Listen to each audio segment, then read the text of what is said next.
ఎల్లుండి నుంచి అసెంబ్లీ సమావేశాలు మొదలవుతున్నాయి. సెషన్ అధికార విపక్షాలు రెడీ అవుతున్నాయి.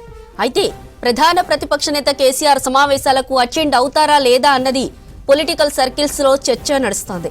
అయితే 29న తొలి రోజే కేసీఆర్ సభకు వస్తారని అంటున్నారు బీఆర్ఎస్ నేతలు. గతంలో కూడా బడ్జెట్ సమావేశాలకు ఒక్కరోజే సభకు వచ్చారు కేసీఆర్.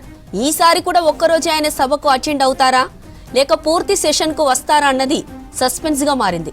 రైట్, ఇక ఇదే అంశానికి సంబంధించిన మరిన్ని డీటెయిల్స్ మా ప్రతినిధి శ్రీనివాస్ లైవ్ లో అందిస్తారు.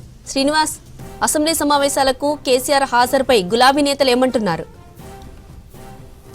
జ్యోతి, నిన్న ఒక మీటింగ్ జరిగింది. పాలమూరు రంగారెడ్డికి సంబంధించినటువంటి ఒక మీటింగు ఎర్రవెల్లి ఫామ్ హౌస్లో జరిగింది. ఆ సందర్భంగా ఉమ్మడి మహబూబ్నగర్ జిల్లా నేతలు, అట్లనే రంగారెడ్డి, నల్గొండ ఈ 3 జిల్లాలకు సంబంధించినటువంటి నాయకులను నిన్న కేసీఆర్ పిలిపించుకొని ఎర్రవెల్లి ఫామ్ హౌస్లో సమావేశమయ్యారు. ఈ సందర్భంగా నాయకులతో మాట్లాడుతున్నప్పుడు 29 నుంచి అసెంబ్లీ సమావేశాలు కాబట్టి నేను కూడా అసెంబ్లీ సమావేశాలకు వస్తానని కేసీఆర్ చెప్పినట్టుగా ఆ సమావేశానికి అటెండ్ అయినటువంటి నేతలను బయటికి వచ్చినప్పుడు ఈ సందర్భంగా ప్రస్తావించారు. అంటే కేసీఆర్ మీటింగ్లో ఏ అంశాలు మాట్లాడారు అనేటువంటి అంశాలు కాకుండా 29వ తారీఖున అసెంబ్లీ సమావేశాలకు కేసీఆర్ హాజరు కాబోతున్నారు అనేటువంటి ఒక లీక్ వచ్చింది.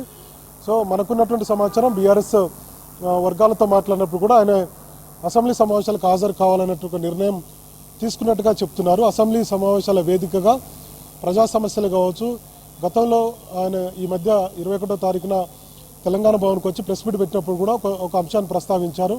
పాలమూరు రంగారెడ్డి ప్రాజెక్టుకు సంబంధించి డిపిఆర్ వెనుకపోవడం అంశం కావచ్చు, లేదంటే పాలమూరు రంగారెడ్డికి 45 టీఎంసీల నీటి కేటాయింపులు మాత్రమే చాలని కేంద్రానికి రాష్ట్ర ప్రభుత్వం లేఖ రాసిందన్నటువంటి విషయాన్ని ఆయన ప్రస్తావించారు.